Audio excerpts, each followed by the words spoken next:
हामी धर्मको मर्यादाको त के कुरा गर्ने। सामान्य दैनिकी सञ्चालनमा पनि, सामाजिक रीतिथितिमा पनि सकेसम्म चपाएर मुखा ओकाल्दै निल्न हुन्थ्यो जसरी बस्नु। अब बाले कमाइदिए के का लागि, मेरो लागि त हो नि भन्नु भने चपाएर मुखा ओकाल्दै घोटुक्क निल्ती मात्र भने जस्तै त हो नि। रस चपाउनमा आउँछ भन्ने कुरै थाहा छैन। मेहनतमा त्यसको मूल्य, त्यसको महत्त्व। र यहाँ कठोर तपस्याका लागि जानुभयो। यम नियम आसन प्राणायाम ध्यान धारण आदि अष्टाङ्ग योग अवलम्बन गरेर सिद्ध अवस्थामा पुग्नुभयो। सिद्ध योगीका रूपमा विश्वमा विख्यात हुनुभयो। उहाँले जे बोल्नुभयो त्यही नै पुरा हुन्थ्यो। अहिले जस्तो साउन्ड सिस्टम लिएर हिँड्ने सिस्टम पनि थिएन। 40-45 हजार शिष्य लिएर हिँड्थे। त्यो त सिद्धिले हो नि त। आजकल गुरुकुल भनेपछि कतिजना विद्यार्थी छन् भन्छन्। पहिला 40-45 जना छन्। अनि गुरुहरू कतिजना हुनुहुन्छ? अनि म उनीहरू विचार दुर्वासाले 45 हजार शिष्य लिएर हिँड्थे। कतिजना हुने हो? गुरु एकजना हुन्छन् नि गुरुकुलमा। एकजना हुन्छ नि। त्यो 40-45 हजार लिएर हिँड्ने योग्यता छ नि, तर 40-45 जना मात्र लिएर हिँड्ने हो।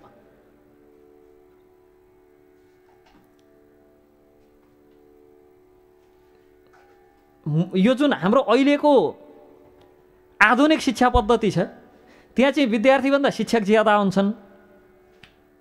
हाम्रो जो पूर्वीय शिक्षण पद्धति छ त्यसमा चाहिँ विद्यार्थी धेरै हुन्थ्यो, गुरु एकजना हुन्थे। अनि अहिले चाहिँ धेरै शिक्षकले बिचारा विद्यार्थीको समय भाग लगाउँछन्। यति मिनट मेरो, यति मिनट यसको, यति मिनट यसको भनेर बिचाराको जीवन यसरी भाग लगाइदिन्छन्। जीवनै भाग लगाएको नि समय भाग लगाउने भने काहीँको केही पनि भन्न दिन्नन् त्यसलाई। Jack of everything master of none भाग लगाइदिएर के जीवनै भाग लगाइदिन्छन्। म्याथ जीवन, सोसल जीवन, नेपाली जीवन, इङ्ग्लिस जीवन, साइन्स जीवन। साइन्स जीवन पनि यस्तो साइन्स जीवन कि 10 कक्षासम्म हामी बाँदरका सन्तान, 11-12मा डार्विन मात्र बाँदरको सन्तान, मास्टर्सतिर पुगे पछाडि बाँदरका सन्तान कोही पनि होइन। त्यस्तोवाला साइन्स जीवन। 9-10सम्म everything came from nothing, big bang, ड्याममा पड्क्यो सबै थोक बन्यो। पढ्दा पढ्दै 12 पढ्यो, ब्याचलर पढ्यो, मास्टर्स गर्दा गर्दै त्यो बिचारा बिग ब्याङको थ्योरीभन्दा ज्यादा क्रिटिसिजम हुन्छ। त्यस्तोवाला साइन्स जीवन।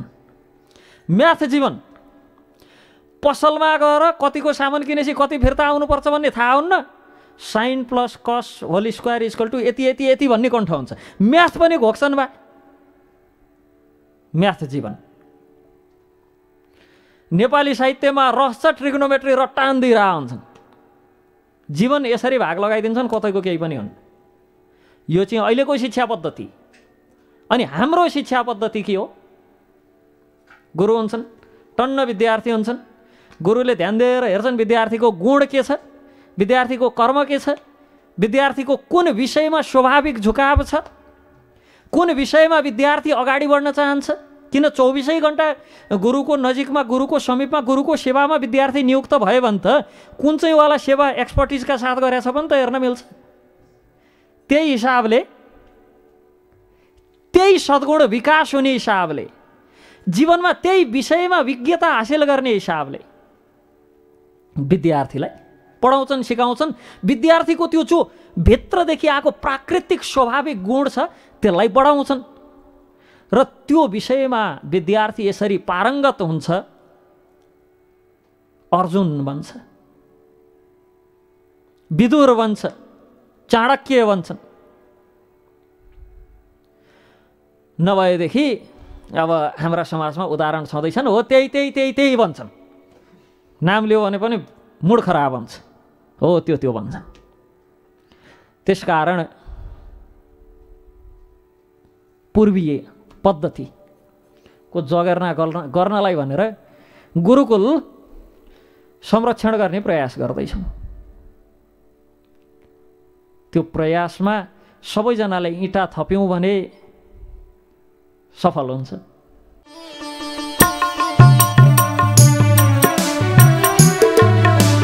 धर्म न दोसर सत्य समान, आगम निगम पुराण बखान। धर्म न दोसर सत्य समान, आगम निगम पुराण बखान। धोना था मन भूल गया तो, धोता रहा तन मल मल के।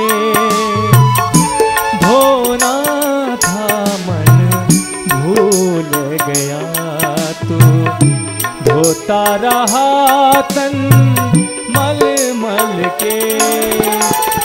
घर का ईश्वर भूल गया तू, घर का ईश्वर भूल गया तू। तीर्थ करता चल चल के, धोना था मन भूल गया। धोता रहा तन मल मल के। धर्म न दोसर सत्य समान, आगम निगम पुराण बखान। धर्म न दोसर सत्य समान, आगम निगम पुराण बखान। धर्म न दोसर सत्य समान, आगम निगम पुराण बखान। धर्म न दोसर सत्य समान, आगम निगम पुराण बखान। भक्तवत्सल भगवान की सत्ययुगमा घटित दुर्वासाको एउटा दिव्य लीला, जो लीलाको श्रवण गर्नाले भगवानका प्रेमी भक्तहरूको सच्चरित्र उजागर हुन्छ। अम्बरीश महाराजको चरित्र उजागर हुन्छ। यस सम्बन्धमा चर्चा गर्छौँ कि जब दुर्वासा हुर्कँदै बढ्दै जानुभयो, तत्पश्चात माता पितासँग आदेश लिएर अन्न जल आदि त्याग गरेर कठोर तपस्यामा लिन हुनुभयो। बिहे गर्ने अघिल्लो दिनसम्म अहिले बाआमाले पकाएर दिनुपर्छ। चिया पकाउने ढङ्गै हुन्न, छोराको मात्र होइन छोरीहरूको पनि। अनि बिहे भएको भोलिपल्ट छोरी मान्छे छन् भने युट्युबमा हाउ टु कुक टी भनेर खोजेर आउँछन्, चिया कसरी पकाउने भनेर। छोरा मान्छे छन् भने विदेशतिर गएपछि घर फोन गरेर सबै थोक ठिकै हो कि अब पाउरोटी खाँदा खाँदा वाक्क भयो, आमा भात चाहिँ कसरी पकाउने रे, भिडियो कल गरेर कुकरमा चामल हालेर यस्तो पानी हालेर देखाएर यो कति कति सेन्टिमिटर पानी हाल्ने, यसमा पानी ठिक छ नि यो भनेर कुकर देखाइरह आउँछन्। अनि यसमा सन्तानको मात्र गल्ती छैन, बाआमाको पनि उति नै गल्ती छ। खुरखुर पकाउन सिकाए भए के बिग्रिन्थ्यो? साँझ पर्ने बेला एक कोसो केरा खायो भनेदेखि चार गिलास चाहिँ तातो पानी खुवायो, अहो मेरो बाबा चिसो लागिहाल्छ नि भनौँ। अब आफै जानेर पकाउन जाउँ भनेर त भान्सा छिर्दैनन्, खानालाई त जिउजिउ गरेर ए आइबक्सिस् न जिउ नरस भोजन भनेर खुवाउनुपर्छ, नत्र बिचरा व्यस्त हुन्छन्। केमा भन्ने चाहिँ कसैलाई थाहा हुन्न, व्यस्तता केमा छ भन्ने त्यो बिचरा व्यस्त हुनेलाई पनि थाहा हुन्न। केमा व्यस्त त्यसो भनौँ भने केमा अब छैन, व्यस्तता केमा भएको भन्ने नै छैन। यो चाहिँ अहिलेको अवस्था, त्यस समयको कुरो हो कि दुर्वासा जब हुर्कनुभयो बढ्नुभयो, हुर्कनु बढ्नु भनेको विदेश जाने उमेर भएपछिको कुरो गरेको होइन, जनेउ धारण गर्ने उमेर भने त्यो 7-8 वर्षको भए पछाडि बाआमासँग आज्ञा लिनुभयो तपस्या गर्न जान्छु भनेर। अनि बाआमाले पनि अहो मेरो बाबा बिचारा कसरी जङ्गलमा बस्छौ, मेरो मुटुको टुक्रा नजाउन भन्नु भएन, तपस्या गर्न जाने राम्रो काम गर्न जान्ला नि त, पठाइदिनु भयो। अहिले छोराछोरी साधु हुन्छु भन्नुपर्छ, म घर कत्रो उखरमाउलो हुन्छ। सबै अर्काका छोराछोरी सबै साधु भएको सबैलाई मनपर्ने, आफ्नोवाला ब्रह्मचारी हुन जान्छु भन्नु नि कत्रो उखरमाउलो हुन्छ घर। बरु डिस्को सिस्को गयो, पप सप गयो, अलिअलि लाएर आयो भने त्यति टेन्सन हुन्न बा आमालाई। साधु हुन जान्छु भनौँ भने अब बर्बाद भयो, सक्यो। बाआमालाई भन्दा ज्यादा चिन्ता छरछिमेकलाई हुन्छ। सखापै भन्छ नि, सर हजुरको छोरो त बर्बादै भन्छ नि। ल डाका भएर हिँडे जस्तो कुरो छ बा साधु सन्त हुन लागेकोलाई। एक त बल्ल बल्ल बिचारा घरबाट बाआमालाई मनाएर, बाआमालाई सन्तुष्ट बनाएर कथम कदाचित आश्रममा पुगिहाल्यो भने पनि ती छरछिमेकले देखिसहन्नन्। ओहो हाम्रो उहाँ चाहिँ अब मुन्द्रे भएर ट्यापे भएर हिँडिरहेछ, अब तिनको सुध्रिने भयो भनेर हो कि के भएर हो, तिनलाई कत्रो चिन्ता पर्छ। अब यो कहाँबाट थाहा भयो भन्नु होला। मैले त भोग्न पाइनँ, तर भोगेका धेरैजनासँग सङ्गत भयो। बिचारा आश्रममा बस्नै दिन्नन्, समातेर लगाएर जबरजस्ती बिहे गरिदिन्छन्। त्यो छोरो घरैमा भएर ल बाआमा अब बिहे गर्छु भने भएदेखि कमाइ धमाइ छैन, तँलाई बिहे गर्नुपर्ने भएको छ भनेर थर्काउँथे होलान्। आश्रममा जान्छु भने चाहिँ घरमा लगाएर बिहे गरिदिन्छन्। छोरोले होइन अहिले आफ्नै खुट्टामा उभिन सकेका छुइनँ, अहिले कहाँ बिहे गर्ने भनेर भनिहाल्नु पनि हामीले कमाएकीकालाई खाएर बस्ला, तर घरैमा बस भागिहाल्ला भनेर बाँध्ने उपाय लगाएको बन्धन। त्यही भएर विवाह बन्धन भन्छन् जस्तो बाँधेर राख्ने भएर। र दुर्वासाजी घर परिवारबाट मातापिताको आज्ञाले,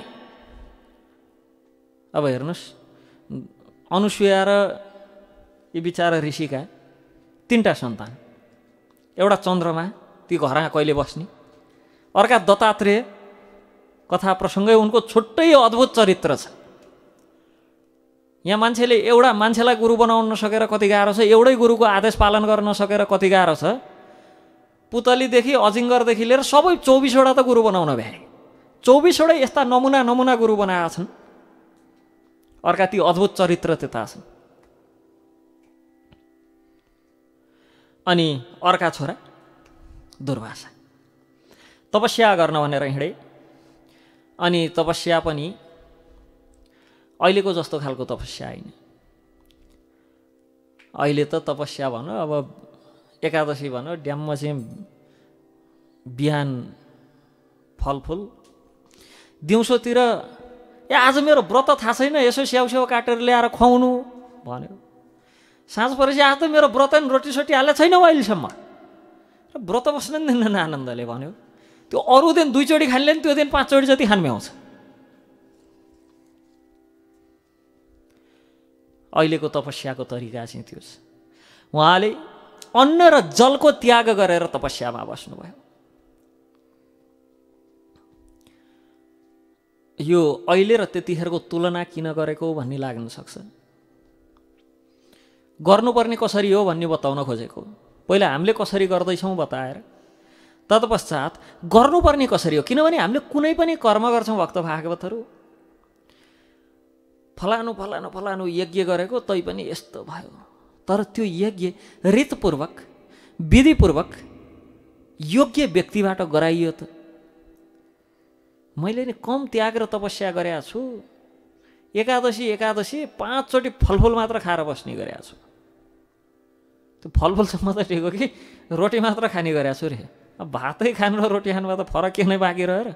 शास्त्रले भागवतको 3 स्कन्धमा प्रसङ्ग आउँछ,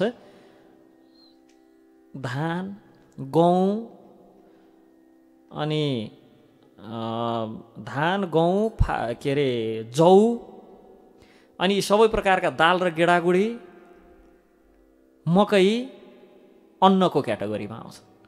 एकादशीका दिन अन्न नलिनु पर्ने, हाम्रो अन्न त भात नखाएपछि अन्न भर्नु, ड्याम्म रोटी खाइदियो। त्योसम्म त ठिकै थियो भक्त भागवतहरू। एकादशीका दिन अन्न खान हुन्न भनेर चामल पिसेर चाहिँ सेलरोटी बनाएर पनि खाँदा छन्। अब त्यो त अनि भातको माडै खाए नि भइगयो नि। भातलाई चाहिँ मजाले मुछ्ने अनि खाने, त्यही त हो। त्यसकारण यम नियम आसन प्राणायाम ध्यान धारणा आदि अष्टाङ्ग योगलाई अवलम्बन गरेर सिद्ध अवस्थामा पुग्नुभयो। सबै योग सिद्धिहरू स्वतः प्राप्त भए सिद्ध योगीको रूपमा विश्वविख्यात हुनुभयो र हजारौं शिष्यहरू भए। तपस्या तपो सार इन्द्रिय निग्रह, तपस्याको सार इन्द्रियहरूलाई वशमा गर्नु हो। अर्थात् हाम्रा वाचो वेगम मनसा क्रोध वेगम जिह्वा वेगम उदरो वस्त वेगम एतान् वेगान् यो विशेत धीर सर्वामपि मां पृथिवीं शिष्यात्। यो गुण दुर्वासालाई प्राप्त भइसकेको थियो। वाचो वेगम वचन उहाँको पुरा अधीनमा थियो। तपस्याको फल के हुन्छ? तपस्याको फल वाचो वेगम सबभन्दा पहिलो त वचन अधीनस्थ हुन्छ। वचन आफ्नो अधीनस्थ हुने भने कस्तो? भगवान हरिको चर्चा केवलमा वाणीलाई प्रयोग गर्ने। भगवान हरिको केवल चर्चामा वाणीलाई प्रयोग गर्नु वाचो वेगम हो। अहिले चाहिँ हामी वचनको वेगलाई एकदम अधीनमा राखेर बडो संयमित भएर भगवान हरिका गुणानुवाद बाहेक अरू सबै थोक चर्चा गर्छौँ। मनसा मनलाई अधीनस्थ राख्ने तपस्याको सार हो यो। क्रोध वेगम क्रोधलाई अधीनमा राख्ने। जसले वाचो वेगम मनसा क्रोध वेगम जिह्वा वेगम जसले जिब्रोलाई अधीनमा राख्छ, उदर पेटलाई र जननेन्द्रियलाई अधीनमा राख्छ, केवल त्यस्तो व्यक्ति मात्र शिष्य बनाउन योग्य हुन्छ। र तपस्याबाट यदि यी फल प्राप्त नभएर तपस्याबाट अहङ्कार प्राप्त हुन्छ भने हाम्रो तपस्या तामस तपस्या हो, तमोगुण मिश्रित तपस्या हो। त्यसमा तमोगुण मिश्रित भए पछाडि तपस्याको फल जे प्राप्त हुनुपर्ने त्यो प्राप्त हुँदैन। र उदाहरण शास्त्रमा देख्न सक्छौँ। ध्रुव महाराजले पनि तपस्या गर्नुभयो, हिरण्यकश्यपुले पनि तपस्या गर्यो। हिरण्यकश्यपुले तपस्या सुरु गरेदेखि त्यो मर्ने दिनसम्म सबैले दुखै पाए। ध्रुवले तपस्या गरेर बिचारा ध्रुवले तपस्या किन गरेका? बाको भन्दा ठुलो राज्य चाहियो भनेर। जब तपस्या यस्तो सात्विक ढङ्गले गरे कि फल पाउने बेला अचम्म पर्यो। थट, मेरो जिन्दगी मेरो बुद्धि राज्य माग्नलाई भगवानलाई रिझाएको, बेकार छ मेरो जिन्दगी भन्ने उनलाई लाग्ला। यता हिरण्यकश्यपुलाई तपस्याको फल आउने बेला मलाई कसैले जित्न नसकुन्, सब मेरा अधीनमा हुन्, मैले जसो भन् त्यसै होस्, कहिल्यै नमरौँ, कुल मिलाएर भन्न खोजे त त्यही हो हिरण्यकश्यपुले चाहेको। भनेको तपस्या कुन हिसाबले? तपस्या गर्दा गर्दै पनि यदि तपस्या सारत्व प्राप्त हुने गरी सारतत्व प्राप्त हुने गरी गरिन्छ भने ध्रुव बनिन्छ। तपस्या केवल अहङ्कार तृप्ति अहङ्कार पूर्तिका लागि तपस्या गरिन्छ भने हिरण्यकश्यप भइन्छ। एकतिर यो, अर्कोतिर तपस्या पनि त कहाँ गर्न सक्छौँ र हामी? जब पोलिटी कसेर यहाँ 3 घन्टा बस्नु पर्दाखेरि खुट्टा चाहिँ निधाएर बेला बेला त्यो क्यामेरा उता फर्काइदियो, खुट्टा यता तन्काउन हुन्थ्यो जस्तो हुन्छ। 3 घन्टा चाहिँ त्यहाँ बसिन्जेल 2 चोटि पिछा फेर्न जानु मन लाग्छ। त्यो जान नमिलेर पो नगएको त। अनि तपस्या कहाँबाट हुने? अनि दिनभरि भोकै बस्नुपर्छ भन्नु त यसै पनि सक्यो तपस्या।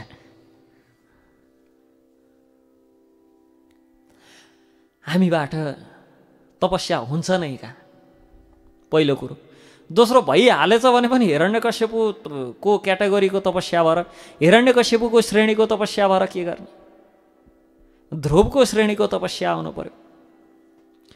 र अब ध्रुवको श्रेणीको तपस्या गरेर प्राप्त हुने सद्गुणहरू जो अत्रिमा थिए र जो दुर्वासामा पनि भए, सद्गुणहरूको हिजो हामीले अनुसुयाको चर्चा गर्दा पतिव्रता स्त्रीको चर्चा गऱ्यौँ। अब आज पत्नीव्रता पुरुषहरूको विषयमा वास्तवमा गुणी व्यक्ति भनेर कसलाई चिनिन्छ? पुरुषमा हुनुपर्ने सद्गुणहरू के हुन्? कुन कुन गुण भए भने तिनलाई नर मानिन्छ, भनेको मनुष्य मानिन्छ। यदि यति सद्गुण पनि नभएदेखि तिनलाई चाहिँ मनुष्य मानिन्न। अब हामी मनुष्यको श्रेणीमा पर्छौँ कि पर्दैनौँ त्यो त हामी आफूले विचार गर्ने कुरो। हिजो पतिव्रता स्त्रीहरूको चर्चा सुन्दाखेरि बडो रस परेका महानुभावहरूले आज सुन्नुपर्ने कुरो छ। यो अर्काको विषयमा भनौँ भनेदेखि बडो रस पर्छ क्या मान्छेलाई। उस्तै परे साइडमा बसेर कमेन्ट्री पनि दिनु मन लाग्छ। अलि त्यो रिमोटले भोल्युम ठुलो बनाएर सुन्नु त्यहाँ ध्यान दिएर भनेर सुनाउन नि मन लाग्छ। अब आज दोस्रो पक्षको पालो है, सुन्नुहोस् त्यहाँ सुन्नुहोस् भन्ने पालो। जबसम्म व्यक्तिमा निम्न गुणहरू हुँदैनन्, सबैभन्दा पहिलो त पुरुष भन्ना साथ द्वेष गर्ने व्यक्ति पुरुष हुन सक्दैन भनेर शास्त्रले भन्छ। पति हुनका लागि द्वेष गर्ने जो दुर्गुण छ त्यो हुनु हुँदैन, अद्वेषी हुनुपर्छ। कसैप्रति पनि द्वेष भाव राख्नु हुँदैन। किनभने स्त्रीको सम्बन्धमा हिजो चर्चा गर्दा भावनात्मक ज्यादा हुन्छन्, भावनामा बहन्छन् भन्यौँ। त्यही भएर कहिलेकाहीँ द्वेष पनि हुनसक्छ मनमा। तर पुरुष भनेको बुद्धि प्रधान हुनुपर्छ, जहाँ द्वेषको कुनै अर्थ रहँदैन। दयावान रक्षक हुने पुरुष। यदि रक्षक हो भने दयावान त हुनु पर्यो, रक्षा गर्नु त दया हुनु पर्यो नि पहिला। खालि आफ्नै शरीरप्रति मात्र दया भयो भने रक्षण पनि त्यही शरीरको मात्र हुन्छ। यसकारण दयावान हुनुपर्छ र अहङ्कार मुक्त पनि हुनुपर्छ। म रक्षक हुँ म दयावान हुनु पर्यो, किनभने म रक्षक हुँ, सबैको रक्षा गर्नु पर्यो। तर सँगसँगै मैले चलाइदिएर त चलाएछ नि सबै थोक, म नभए यिनको को छ र, म भएर बाँचेको छन् आजसम्म, त्यो हुनु भएन। अहङ्कार मुक्त हुनु पर्यो। अनि दुःख र सुखमा समभाव राख्न सक्ने हुनु पर्यो। यति काँडाले चिस्सो घोचाउने पनि आँखाबाट पिल पिल पिल पिल पिल आँसु निकाल्ने चाहिँ होइन। सुख र दुःख दुइटैमा समभाव राख्न सक्नु पर्यो। आज एकदम सुख छ, भुइँमा खुट्टो छैन, भोलि दुःख पर्यो, जमिन मुनि भाँसिन्छन्, भेटिँदा नि भेटिन्नन्। स्क्यानर मेसिन लगाएर खोज्नुपर्छ यता लाइफ एनर्जी कता छ भनेर, भेटिन्नन्, गायब, हराए। अब किन? दुःख परेर। त्यस्तो होइन। पति सुख र दुःखमा समभाव राख्ने हुनुपर्छ। किनभने घरको स्वामी भए पछाडि सबैलाई सम्झाइ बुझाइ गर्नुपर्ने मान्छे आफै रुन लाग्यो भनेदेखि के काम लाग्यो? सुख र दुःख दुवैमा समभाव राख्न सक्नु पर्यो। अरूलाई आड भरोसा दिन सक्नु पर्यो। सहिष्णु सहनशील हुनुपर्छ।